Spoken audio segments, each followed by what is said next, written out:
Hi guys, so here's the video showing you the different motors that I have for my Sumo Crawler. The small one is about 18.5 millimeters long. The motor itself, the motor can, it's the original Sumo Crawler motor. Now the longer one, which is about 26 and a third or 26 and a half millimeter long can, that's the newer motor that I got for them. It's got a lot more torque. It's been geared down a little. It slows down the crawler a little bit, but it's still fast enough to do everything it needs to be doing. Now I have another one of those bigger motors that's a lot faster. It'll actually pick up about 2 to 3 times the speed of the original motor on the crawler itself, but it also drains the battery faster. So I've chosen to go with the slower motor for now, just to show the crawler working. It's got a lot more torque than it did before. It's able to spin those wheels in any situation. I mean, I have not been able to get it caught anywhere. As you can see, there's a lot of room in between there, so it doesn't actually rub up against the servo. Well, not a whole lot of room, but it's enough. I mean, it doesn't bind in any situation in here.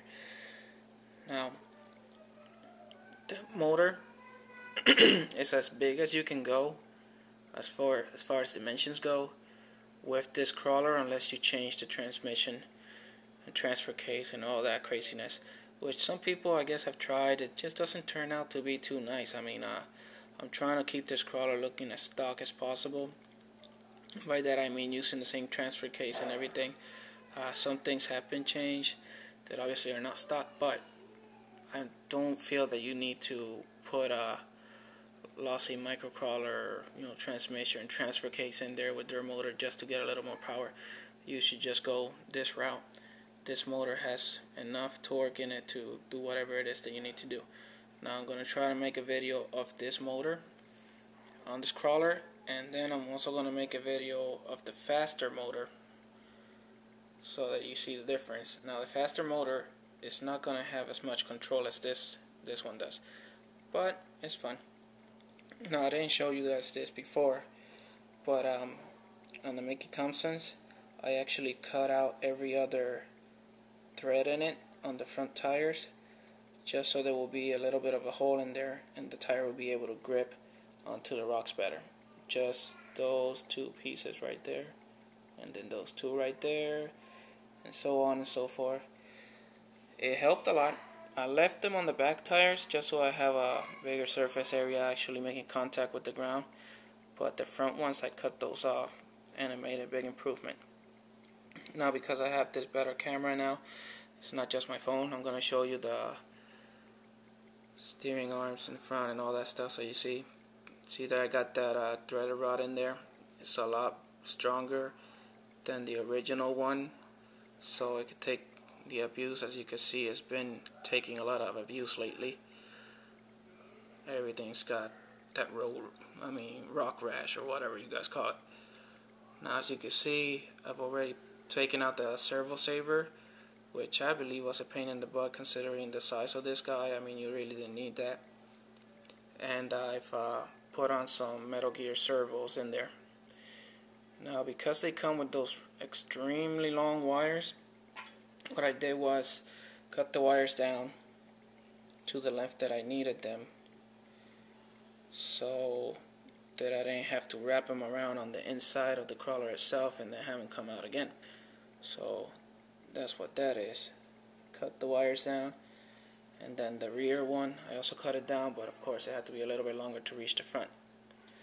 It's got the Metal Gear servo in the back as well.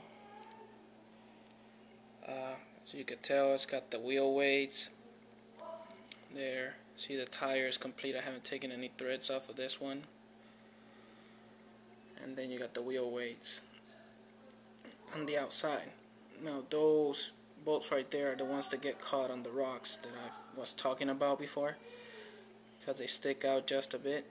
What I'm going to do is I'm going to do the wheel mod that I showed in the other video to these wheels, so that I can sink that in on the inside of the tire itself, so they won't rub against the rocks.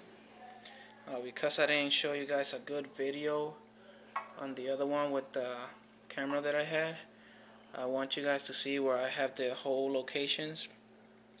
On the upper links, I made those two holes, the one where it's actually connected to and the one next to it. Those are the two that I made.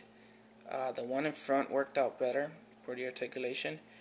I also put a threaded rod, a thicker one, on those rod ends because the small one kept on coming off because of the torque. Now the shocks, I've actually put them a little bit lower than what a lot of people do, which is they lower it from the top hole to the middle hole that you see there, but I actually drilled one a little bit lower, and that's where I got the best results. Of course, took the AAA batteries out. What you want to do is you don't want to take the whole AAA case out. You want to cut it about at the middle so that you still have the hole for that bolt to go through, and you want to trim it around so that you can still use the post to hold on to the body. See, it's got the whole upper part. What I do to make the body stiff is I put these guys in the hole prior to the one that I'm going to use to hold the body onto, and then I put a little washer that holds the body tight and doesn't move around when you're crawling. You can see the motor still has enough room in there to move. All the wires are tucked in the way they should be. The only thing that I have on my upper plate is the ESC itself. Trying to give it a clean look. And a little bit of double-sided tape there holding it because I have to take it out and put it in so many times. I don't want to make it anything permanent. Now right there you can see on the transfer case that I had to cut the two I guess rods on top where the bolts connect to so that the battery will fit in there nice. That's the 250 milliamp battery. It's a 2S battery. Fits in there quite nice. It's about the width of the crawler itself, and because I have this pin right here, it holds the wires together so they don't come out the side.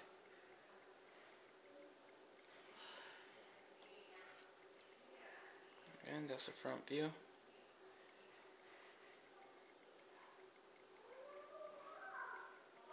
See if I can get a clearer shot. So you can see it's been abused quite a bit, but it's still holding on. I would show you all the ball bearings, but it's kind of hard to get it to focus where I want it to focus. Nah, you can't tell, but it's got ball bearings all throughout. Take my word for it, I guess. Here's the bottom view of it. See how far that motor sticks out. Even though you have that huge motor in there now, it doesn't really make it look bad. It still looks like it should have looked from the factory. It's just they should have given us a bigger motor instead of giving us that tiny little toy of a motor that they put in there. Well, guys, that's pretty much it. Like I said, I'm gonna make videos with the two motors. I'll do the slow one first because it's the one that's already installed, and then I'll make another video of the big one. I mean the fast one, so you can see how fast this guy goes, because I keep hearing a lot of people want to make their Sumo Crawler faster, and it doesn't really make much sense to me because it is a crawler after all. It's not a sprinter, but I'll show you what I can do with the fast motor just for the heck of it, and you guys decide what you want to do, what combination you want to run with your crawler. Alright, there you go, that's him right there. Any questions, please post it on the comments, let me know. I'll try to answer as soon as I can. And any suggestions on any other changes that you'd like to see, I will try them. If they make sense, then I'll leave it. If not, then I'll let you guys know. Alright, thanks.